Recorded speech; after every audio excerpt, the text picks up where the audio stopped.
Friends ఈరోజు నేను మీకు వివో వాళ్ళు రీసెంట్గా మన ఇండియాలో లాంచ్ చేసిన వీళ్ళ వి సిరీస్లో కొత్త ఫోను V60 మొబైల్ని అన్బాక్స్ చేసి దీనికి సంబంధించిన నా రివ్యూని షేర్ చేస్తాను. అరౌండ్ ఒక 1 వీక్ నుంచి దీన్ని నేను యూజ్ చేస్తున్నాను. నేను అబ్జర్వ్ చేసిన కొన్ని ప్లస్ పాయింట్స్, కొన్ని మైనస్ పాయింట్స్ ఇండివిజువల్ డిపార్ట్మెంట్లో చెప్పుకుంటూ వెళ్తుంటాను. ప్రాపర్గా ఫాలో అంటే మీకు ఒక క్లారిటీ అయితే వస్తుంది. అండ్ ఇది నా దగ్గరకు వచ్చి కూడా 1 వీక్ పైన అవుతుంది. బట్ మధ్యలో నేను కొంచెం అవైలబుల్గా లేకపోవడం వల్ల కొంచెం టైం తీసుకొని చేద్దాంలని కొంచెం లేట్ అయిపోయింది. అండ్ ఈరోజు మీకు ఒక ఫుల్ క్లారిటీ అయితే ఇస్తాను, గుర్తుపెట్టుకోండి. ఈ ఫోన్లో మొట్టమొదటి ప్లస్ పాయింట్స్ ఎక్స్ సిరీస్లో ఉండే జైస్ ఆప్టిక్స్ని వీళ్ళు వి సిరీస్లోకి తీసుకురావడం. ఇది చాలా పెద్ద ప్లస్ పాయింట్. తక్కువ బడ్జెట్లో కెమెరాలో హైయెస్ట్ ప్రయారిటీ అనుకునే వాళ్ళకి ఇది ఎక్సలెంట్గా సెట్ అవుతుంది. ఇది ఇక్కడతో చాలా చాలా బాగుంది. అంతే, మిగతా అవన్నీ మనం మెల్లమెల్లగా మాట్లాడుకుందాం.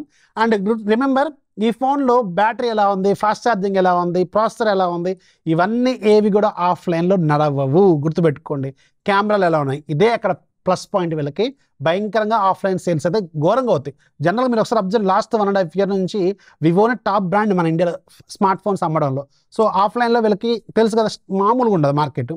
అందుకని ఇవి అక్కడ వర్కౌట్ అవుతాయి. బట్ ఆన్లైన్లో మనం ప్రతిదీ పిన్ టు పిన్ ప్రతి చెక్ చేసుకుంటూ పోతుంటాం కాబట్టి ఇక్కడ మనకి చాలా బొక్కలు అయితే కనిపిస్తూ ఉంటాయి. అవి కూడా నేను మీకు క్లియర్గా చెప్తాను, డోంట్ వరీ. అన్నీ చెప్పుకుంటూ వెళ్తాను, ప్రాపర్గా ఫాలో అవ్వండి. ఇది వివో ప్రజెంట్గా కొత్త తీసుకొచ్చిన ఫోన్. బాక్స్ పైన మీకు V60 అని రాస్తుంది. ఇంజనీర్డ్ విత్ జైస్ అని ఉంది. AI ఫీచర్స్ ఉన్నాయి. అండ్ బ్యాక్ సైడ్ ఇంపోర్ట్ ఎక్కడ తయారైంది ఇవన్నీ డీటెయిల్స్. అండ్ ఒక సైడ్కి మీకు దీంట్లో ఉన్న వేరియంట్ కనిపిస్తుంది. 8GB 256GB మోడల్ మన దగ్గర ఉంది. ఇది రెండో వేరియంట్ అనమాట. And gold colour variant. And sir values కూడా ఉన్నాయి. సార్ వాల్యూ హెడ్కి 0.988 ఉంది, బాడీకి 0.925 ఉంది. ఇది ఇంటర్నేషనల్ స్టాండర్డ్స్ ప్రకారం ఇండివిజువల్గా 1.6 కంటే బిలో ఉండాలి. యాజ్ పర్ ది స్టాండర్డ్స్ వీళ్ళు మెయింటైన్ చేశారు. బాక్స్ ఓపెన్ చేస్తే బాక్స్ లోపల మనకు ఒక ఫోన్ ఉంటుంది, గోల్డ్ కలర్. అండ్ సేమ్ థీమ్తో ఫాలో అయ్యే ఒక కేస్ ఉంటుంది. ఏ ఫోన్లో అదే కేసు ఉంటుంది అనమాట. ఆ కలర్లో ఉంటుంది. 3 కలర్లో ఈ ఫోన్ అవైలబుల్గా ఉంది. అండ్ కేస్ క్వాలిటీ మాత్రం నెక్స్ట్ లెవెల్లో ఉంది, చాలా బాగుంది. ఇది మాత్రం నాకు బాగా నచ్చింది. అండ్ అలాగే మీకు ఒక 90 వాట్స్ ఛార్జర్, ఒక USB to Type-C కేబుల్ ఉంటుంది. So Type-C to Type-C improve చేస్తే బాగుండేది, ఇంప్లిమెంట్ చేస్తే బాగుండేది. ఏ బ్రాండ్ చేయట్లేదు, వీళ్ళు కూడా చేయట్లేదు. అదొకటైతే వదిలేయండి. ఈ ఫోన్లో మీకు బ్యాక్ సైడ్ గ్లాస్, గుర్తుపెట్టుకోండి, బ్యాక్ ప్యానల్ గ్లాసు. అలాగే మీకు చుట్టూ ఉన్న ఫ్రేము, చేసిస్ ఇదంతా కూడా మీకు ప్లాస్టిక్తో తయారైంది. అండ్ దీని వెయిట్ వీళ్ళు క్లైమ్ చేస్తుంది 201 గ్రామ్స్. బట్ నేను టెస్ట్ చేసినప్పుడు 204 గ్రామ్స్ వరకు వచ్చింది. ఆ అప్రాక్సిమేషన్ అనేది వెరీ కామన్గా ఉంటుంది, వదిలేయండి. అండ్ దీంట్లో ఉన్న ప్లస్ పాయింట్ ఏంటంటే మీకు IP68, IP69 ఉంది. సో వాటర్ రెసిస్టెన్స్ అయితే అవైలబుల్గా ఉంది. వాటర్ జెట్స్ లాంటివి తగిలితే ప్రాబ్లం, కానీ రెగ్యులర్గా వాటర్లో పడితే మాత్రం కొంచెం ఏం కాదనమాట, అది సర్వైవ్ అవుతుంది. గుర్తుపెట్టండి, 68, 69 రెండు ఉన్నాయి దీంట్లో. ఇది చాలా మంచి పాయింట్ అనమాట. సో మీకు ఇది డిజైన్లో మీకు ఇన్ హ్యాండ్ ఎక్స్పీరియన్స్ చూసుకుంటే కొంచెం పెద్దగా ఉంటుంది. ఫోన్ 6.77 ఇంచెస్ ఉంటుంది. అండ్ కొంచెం వెయిట్ కూడా 200 గ్రామ్స్ ఉంది కాబట్టి చేతిలో కొంచెం పెద్దగానే అన్నట్టు అనిపిస్తూ ఉంటుంది. అండ్ ముఖ్యంగా నాకు వచ్చే ప్రాబ్లము ఈ ఫోన్స్లో, రీసెంట్గా వచ్చే ఫోన్స్లో ఫింగర్ ప్రింట్. ఎంత పెద్ద పొడుగు ఫోన్ ఉంది, మీకు ఫింగర్ ప్రింట్ మాత్రం కింద ఎక్కడో ఉంది. ఒకవేళ మీరు ఈ ఫోన్ ప్రాపర్గా చేతిలో పట్టుకొని ఫింగర్ ప్రింట్ అన్లాక్ చేయాలంటే మీ బొటన వేలికి మామూలు పని కాదు, భయంకరమైన పని పడుతుంది అనమాట. కిందికి స్ట్రెచ్ చేసి తీసుకోవాలి. ఇది ఒక చిన్న డ్రాబ్యాక్ అయితే నేను నోటీస్ చేశాను. బ్యాక్ సైడ్ మీకు ఫ్రంట్ సైడ్ రెండు స్కాట్ సెన్సేషన్ కోర్ అనే గ్లాస్ టెక్నాలజీని యూజ్ చేస్తారు, ప్రొటెక్షన్ టెక్నాలజీ. సో బాగానే ఉంటుంది. అలాగే పైన మీకు secondary noise cancellation mic, second speaker, IR blaster, bottom side మీకు main speaker, Type-C port, main microphone, sim tray ఉంటుంది. సిమ్ ట్రే కాన్ఫిగరేషన్ ఇక్కడ చెక్ చేసుకోండి. రైట్ సైడ్ మీకు పవర్, అలాగే వాల్యూమ్ రాకర్స్ అయితే ఉంటాయి అనమాట. సో ఇది డిజైన్లో. అండ్ ఈ ఫోన్లో ఉన్న మెయిన్ ప్లస్ పాయింట్ ఫస్ట్ మనం మాట్లాడుకుంటూ వెళ్దాం. దీంట్లో మీకు బ్యాక్ సైడ్ 3 కెమెరాలు ఉంటాయి. 50 మెగాపిక్సెల్ మెయిన్ కెమెరా, IMX766, ఇది ఒక మంచి క్వాలిటీ కెమెరాని యూజ్ చేశారు. సోనీ కెమెరా అనమాట. With optical image distribution, 4K recording at 30 FPS వరకు ఉంటుంది. రెండోది కూడా 50 మెగాపిక్సెల్ ఉంటుంది. ఇది IMX882, ఇది ఇంకా చాలా పాపులర్ సెన్సార్. అండ్ ఇది కూడా మీకు జైస్ ఆప్టిక్సే. అండ్ ఇది మీకు ఆప్టికల్ ఇమేజ్ డిస్ట్రిబ్యూషన్ సపోర్ట్ చేస్తుంది. 3x టెలిఫోటో లెన్స్ అనమాట ఇది. అండ్ మూడోది 8 మెగాపిక్సెల్, ఇది ఒక ఓమ్ని విజన్ సెన్సార్ని యూజ్ చేశారు. వైడ్ యాంగిల్ కోసం ఉంటుంది అనమాట. ఇది పెద్దగా ఉపయోగపడుతుంది, లైట్ తీసుకోండి. ఫ్రంట్ సైడ్ మీకు JN1, సామ్సంగ్ JN1, ఇది చాలా ఫేమస్. అండ్ ఇది 50 మెగాపిక్సెల్ కెమెరా. దీనికి కూడా 4K రికార్డింగ్ at 30 FPS వరకు అవైలబుల్గా ఉంది. సో ఇది ఆన్ పేపర్ దీంట్లో ఉన్న కాన్ఫిగరేషన్. ఒకసారి మీరు కెమెరా ఫొటోస్ చూడండి. మీకు జనరల్గా ఏంటంటే పెళ్లి ఫోటోలు బాగా స్మార్ట్గా ఉండాలి, ఫోటో క్వాలిటీ అనేది ఒక DSLR బొకే ఎఫెక్ట్ కావాలి, స్కిన్ టోన్స్ బాగుండాలి, అలాగే మీకు కలర్స్ బాగుండాలి, బ్యాక్గ్రౌండ్ డెప్త్ ఎక్సలెంట్గా ఉండాలి, స్కిన్ డిటెక్షన్, ఎడ్జ్ డిటెక్షన్ లాంటివి సూపర్గా ఉండాలి, కలర్స్, ఫ్లవర్స్ లాంటివి అయితే ఇంకా చాలా బాగుండాలి, కొట్టొచ్చినట్టు తన్నొచ్చినట్టు కనపడాలి అనుకున్నప్పుడు ఇది ఆబ్వియస్గా మీకు చాలా చాలా బెటర్ పోర్ట్రేట్స్ని ఆఫర్ చేస్తుంది. బట్ నేను ఒక చిన్న నోటీస్ చేసింది ఏంటంటే, మీరు టెలిఫోటో లెన్స్తో 3x షాట్స్ తీస్తున్నప్పుడు బై డిఫాల్ట్గా స్క్రీన్ మీద మీకు కనిపించే ఏదైతే వ్యూ ఫైండర్ ఉంటుందో ఆ వ్యూ ఫైండర్లో కలర్స్ మాత్రం గ్రీన్ కలర్లో కనిపిస్తూ ఉన్నాయి. బట్ ఫోటో తీసిన తర్వాత అది ప్రాసెసింగ్ అయిన తర్వాత మాత్రం న్యాచురల్ కలర్స్ కనిపిస్తుంది. ఇది ఒక చిన్న బగ్ అయితే ఉన్నట్టుంది కెమెరాలో. మేబీ ఇది వీళ్ళు అప్డేట్లు ఫిక్స్ చేసే అవకాశం అయితే ఉంటుంది. జస్ట్ మీకు వ్యూ ఫైండర్లోనే ఆ ప్రాబ్లం, ఫోటోస్ తీస్తున్నప్పుడు ఆ ప్రాబ్లం లేదు. కెమెరా క్వాలిటీ మాత్రం చాలా బాగానే ఉంది. అలాగే దీంట్లో మీకు 85mm 100mm వరకు షాట్స్ అయితే తీసుకోవచ్చు. ఎక్సలెంట్గా వస్తున్నాయి. పోర్ట్రేట్ షాట్స్ మాత్రం దీంట్లో సూపర్. ఈ పర్టికులర్ బడ్జెట్లో 37,000 దాకా పెట్టారు విత్ కార్డ్ ఆఫర్తో. అది కూడా మాట్లాడదాం. సో దాంతో మీకు ఈ బడ్జెట్లో కెమెరా అనే ఒక ప్రయారిటీ, హైయెస్ట్ ప్రయారిటీ. ఇందా నేను చెప్పాను కదా, ఆఫ్లైన్లో మెయిన్గా కెమెరాలు చూస్తారు, కొనేస్తారు. సో ఈ పాయింట్లో మాత్రం ఇది చాలా చాలా బెటర్గా పెర్ఫామ్ చేస్తుంది. ఈవెన్ మీరు టెలిఫోటో షాట్స్, రెగ్యులర్ లెన్స్ కావచ్చు, పోర్ట్రేట్ షాట్స్ మాత్రం నెక్స్ట్ లెవెల్లో వస్తున్నాయి. At the same time front camera ఇంకా బాగుంది. నన్ను అడిగితే బ్యాక్ కెమెరా కంటే కూడా ఫ్రంట్ కెమెరా ఇంకా చాలా బెటర్గా పెర్ఫామ్ చేస్తుంది. దీంట్లో షాట్స్ కూడా చాలా చాలా బెటర్గా వస్తున్నాయి. అయితే దీంట్లో మీకు బ్యాక్ సైడ్ 50 మెగాపిక్సెల్ కెమెరాతో మీకు 4K రికార్డింగ్ చేసుకోవచ్చు. బట్ ఇక్కడ ఒక లిమిటేషన్ ఉంది. ఓన్లీ 30 FPS వరకు మాత్రమే ఇచ్చారు. 60 FPS అనేది లేదు. చాలా తక్కువ మందే వాడతారు. బట్ ఏంటంటే వీళ్ళు ఇవ్వలేదు కాబట్టి నెగిటివ్ పాయింట్ కిందే మనం ట్రీట్ చేద్దాం. 30 FPS ఎక్కువ వాడుతూ ఉంటారు. సో 30 FPS వరకు మాత్రమే వీళ్ళు లిమిటేషన్ పెట్టారు. అది ఎందుకో తెలియదు. జనరల్గా ఈ బడ్జెట్లో చాలా ఫోన్స్లో 60 FPS కూడా ఉంది.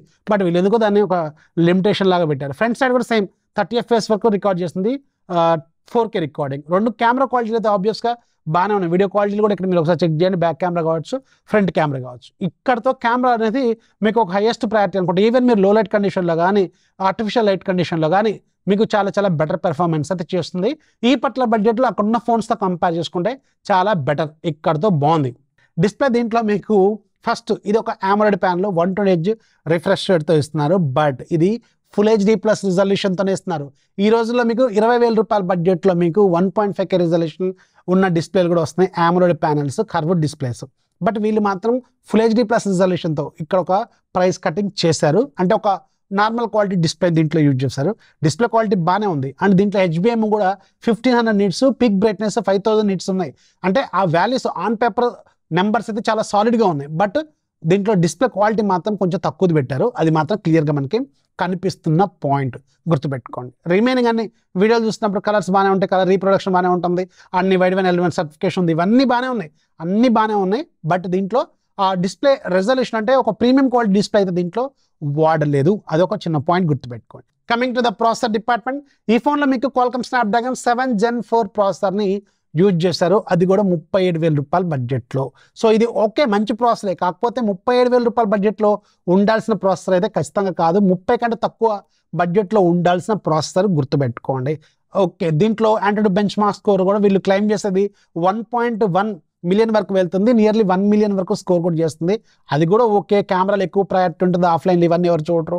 సో ప్రాసెసర్ అనేది మంచి క్వాలిటీ ప్రాసెసర్ వాడారు కాబట్టి ఓకే నడుస్తుంది అనుకుందాం. సో దానికి అగ్రి అలా చేద్దాం, కొద్దిగా ముద్ద దిగేలాగా చేద్దాం. బట్ ఇక్కడ ఏంటి, LPDDR4X RAM technology, UFS 2.2 storage టెక్నాలజీని యూజ్ చేశారు.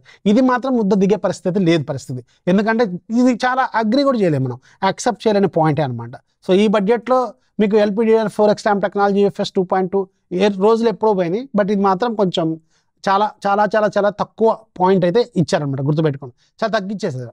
అండ్ దీంట్లో BGMI కూడా మీకు 90 FPS కూడా లేదు, 60 FPS వరకు మాత్రమే వస్తుంది. పెర్ఫార్మెన్స్ అయితే బాగానే ఉంది. అండ్ ఈవెన్ మీరు 15 నిమిషాలు అర్ధగంట గేమ్ ఆడినా కానీ 36 డిగ్రీలకే వెళ్తుంది మ్యాక్సిమం. కానీ అది మంచి పెర్ఫార్మెన్స్ బాగానే ఇస్తుంది. బట్ మీకు హై ఫ్రేమ్ రేట్ లేదు. అండ్ FPS అయితే 60 FPS వరకు మాత్రమే ఉంది. అది మాత్రం మీరు చూడాల్సిందే. సో మొత్తానికి ఈ డిపార్ట్మెంట్ ఏదైతే ఉందో, ప్రాసెసర్ డిపార్ట్మెంట్, ఇది క్లియర్గా మీకు ఇక్కడ కనిపిస్తున్న పెద్ద బొక్క అనమాట. సో ఈ బొక్కలో ఇది ఒక పెద్ద బొక్క, గుర్తుపెట్టుకోండి. సో ఇది ప్రాసెసర్ డిపార్ట్మెంట్. OS కూడా ఇది ఇంకొంచెం బెటర్గా ఇంప్లిమెంట్ చేయాలి. మేబీ అప్డేట్లు ఫిక్స్ చేస్తారేమో కానీ కొంచెం లాగ్ అయితే క్లియర్గా నోటీస్ చేయగలం మనం. అలాగే ఇందులో మీకు వ్యూవర్ ఎర్రర్ ఇస్తుంది, ఇది ఒక మంచి పాయింటే. మిడ్ రేంజ్ ఫోన్ లాగే దీంట్లో యాప్స్ కూడా చాలా వరకు బ్లోట్వేర్ అప్లికేషన్స్ ఇచ్చారు, అది కూడా కనిపిస్తుంది. రెగ్యులర్గా ఫీచర్స్ అన్నీ కూడా బాగానే ఉన్నాయి. అండ్ దీంట్లో మీకు AI ఫీచర్స్ కూడా చాలా బాగున్నాయి. యాక్చువల్గా మీకు ఏవైతే Google Gemini features, circle to search కావచ్చు, ఇలాంటివన్నీ ఉన్నాయి. ఆబ్జెక్ట్ రిమూవర్ కావచ్చు, ఇలాంటివన్నీ కూడా పర్ఫెక్ట్గా వర్క్ చేస్తున్నాయి. అదైతే బాగానే ఉన్నాయి. ఫీచర్ కొంచెం సాఫ్ట్వేర్ ఇంప్లిమెంటేషన్ అనేది కొంచెం బెటర్గా చేస్తే బాగుండేది. ఇది ఇంకో పాయింట్ అనమాట. Coming to the OS updates, దీనికి 4 సంవత్సరాల పాటు అప్డేట్స్ ఇస్తున్నారు, 6 సంవత్సరాల పాటు సెక్యూరిటీ ప్యాచెస్ అప్డేట్స్ ఇస్తారు. ఇది మంచి విషయం, ఇది చాలా మంచి విషయం అని చెప్పొచ్చు అనమాట. And coming to the battery 6500 mAh battery ఇస్తున్నారు వీళ్ళు అండ్ 90 watts ఫాస్ట్ ఛార్జింగ్ ఇస్తున్నారు. సో ఇది ఇంకా చాలా బెటర్ పాయింట్. ఆఫ్లైన్లో ఇది చాలా బాగా ఉపయోగపడుతుంది వీళ్ళు మార్కెట్ చేసుకోవడం కోసం. పెద్ద బ్యాటరీ పెద్ద ఫాస్ట్ ఛార్జింగ్ అయితే వీళ్ళు ఆఫర్ చేస్తున్నారు. సో గేమింగ్ కూడా పెద్ద గేమింగ్ సెంట్రిక్ ఫోన్ కూడా కాదు కాబట్టి ఈజీగా 2 రోజుల పాటు బ్యాటరీ లైఫ్ వచ్చే అవకాశం అయితే ఖచ్చితంగా ఉంటుందన్నమాట. అండ్ దీంట్లో డ్యూయల్ స్టీరియో స్పీకర్స్ ఉన్నాయి, NFC ఉంది. ఇలాంటివన్నీ ఏవైతే కావాలో జనరల్గా IR బ్లాస్ట్ ఉంది, మనకి బయట చూపించుకోవాలనుకున్న పాయింట్లు అన్నీ కూడా ఎక్సలెంట్గా ఉన్నాయి. ఓన్లీ పెర్ఫార్మెన్స్ డిపార్ట్మెంట్ మాత్రం దీంట్లో ఉన్న అతిపెద్ద బొక్క, అది మాత్రం గుర్తుపెట్టుకోండి. సో ఇది వివో V60కి సంబంధించిన డీటెయిల్స్. దీంట్లో మెయిన్గా మీకు ఉపయోగపడేది ఓన్లీ కెమెరా ఒక్కటే చాలా బాగుంది, మిగతా అంతా కూడా అంతంత మాత్రంగానే ఉంది, అంతంత మాత్రంగా. సో ఇది మాత్రం గుర్తుపెట్టుకోండి. వీడియో నచ్చితే లైక్ చేయండి, మీ ఫ్రెండ్స్కి షేర్ చేయండి, ఛానల్ ఎప్పుడు సపోర్ట్ చేస్తూ ఉండి. This is Rafi signing off. జై హింద్.